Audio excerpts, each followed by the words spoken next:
সপ্তম দিনের মতো রাজনৈতিক দলগুলোর সঙ্গে জাতীয় ঐক্যমত্য কমিশনের সংলাপ চলছে।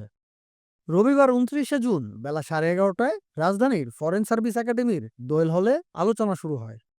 আলোচনা শুরুতে জাতীয় ঐক্যমত্য কমিশনের সহসভাপতি অধ্যাপক আলী রিয়াজ বলেন, আর মাত্র একদিন পরে জুলাই মাস শুরু হবে। আজকে আমরা যখন এখানে এসেছি, নিঃসন্দেহে আপনাদের সকলেরই মনে আছে 1 বছর আগে আমরা কোথায় ছিলাম, যে নিপীড়নের মধ্যে আমরা ছিলাম, যে ফ্যাসিবাদী শাসনের মধ্যে আমরা ছিলাম। আপনাদের প্রত্যেকের মনে আছে, কারণ দীর্ঘ 16 বছর ধরে আপনারা এই সংগ্রামে যুক্ত ছিলেন, আছেন, এবং তার জন্য বিভিন্নভাবেই আপনাদেরকে বিভিন্ন রকম বিরূপ প্রতিকূল পরিবেশ মোকাবেলা করতে হয়েছে। ফলে আপনাদের মনে আছে বিষয়। তারপরে আমরা সকলে মিলে জুলাই আন্দোলনের অংশীদার হয়েছি এবং এই অংশীদারিত্বের সময় কেউ আসলে আমাদের দলের পতাকা উঠে তুলে ধরেনি। আমাদের প্রত্যেকেরই দল ছিল, দল আছে, দল থাকবে। সেদিন একটি পতাকাই আমরা তুলে ধরেছিলাম, সেটি বাংলাদেশের পতাকা। রাষ্ট্রের স্বার্থে, দেশের স্বার্থে আমরা সকলে একমত হয়েছিলাম। কে নেতৃত্ব দিচ্ছে, কে পাশে আছেন, সেই প্রশ্ন কিন্তু আমরা করি নাই।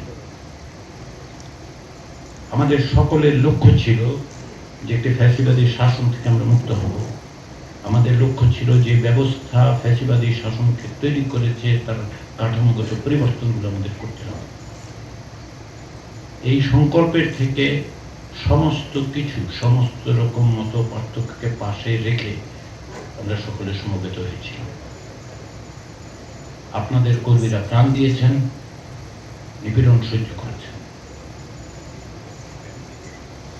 সেই রক্তের উপর পাড়া দিয়ে, সেই রক্তের স্রোতের মধ্য দিয়ে আমরা এখানে এসেছি। আমরা সকলেই এখানে এসেছি, প্রত্যেকে যে যেখানে ছিলাম, যেভাবে ছিলাম, আমাদের সংগ্রামের জায়গাটা ছিল যে আমরা সকলে একত্র হয়ে এই সংগ্রাম করব। সত্যি কথা হচ্ছে যে আশাব্যঞ্জক অগ্রগতি ক্ষেত্রে আমরা খানিকটা পিছিয়ে আছি, এবং এই অগ্রগতির জায়গাটা অর্জন করা দরকার এই কারণে যে আমরা কেউই চাই না, আপনারা রাজনৈতিক দল হিসেবে, ব্যক্তি হিসেবে, সিভিল সোসাইটি হিসেবে, গণমাধ্যম হিসেবে কেউই চাচ্ছেন না যে আমরা ওই জায়গায় আবার ফিরে যাই। এটা আগামীকাল, আগামী পরশুর বিষয় নয়, দীর্ঘদিনের বিষয়। দীর্ঘদিন ধরে সংগ্রামের মধ্য দিয়েই তো আমরা এখানে এসেছি। একটু বিবেচনা করুন যে অঙ্গীকার নিয়ে আমরা গত বছর জুলাইতে একত্রিত ছিলাম, সেই অঙ্গীকারের জায়গায় আমরা কতটা থাকতে পারছি। শুধুমাত্র কি আমাদের অবস্থান, শুধুমাত্র কি দলের অবস্থান, শুধু কি ব্যক্তির অবস্থান, সেটাই খুব গুরুত্বপূর্ণ হবে, নাকি রাষ্ট্র এবং দেশের স্বার্থকে আমরা আরো একটু বিবেচনা করব। কমিশন অবশ্যই প্রতিপক্ষ নয়, কমিশন আপনাদেরই অংশ। আমরা একটা দায়িত্ব পালন করছি মাত্র। কমিশনগুলোর পক্ষ থেকে প্রস্তাব দেওয়া হয়েছে এবং তারপরে আপনাদের সাথে আলোচনার মধ্য দিয়ে আমরা বিভিন্নভাবেই আপনাদের অবস্থানের কারণে কমিশনের নমনীয়তা প্রকাশিত হয়েছে, নমনীয় হয়েছে। তার একটা অন্যতম কারণ হচ্ছে এই যে আপনারাই আসলে জনগণের এক বিরাট অংশকে প্রতিনিধিত্ব করেন। আপনাদের মধ্য দিয়ে একসময় দেশ শাসিত হবে, দেশের শাসন ব্যবস্থা আপনারা পরিচালনা করবেন।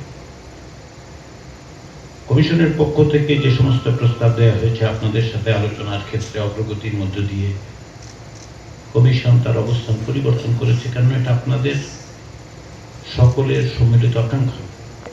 News desk, Bangla flow.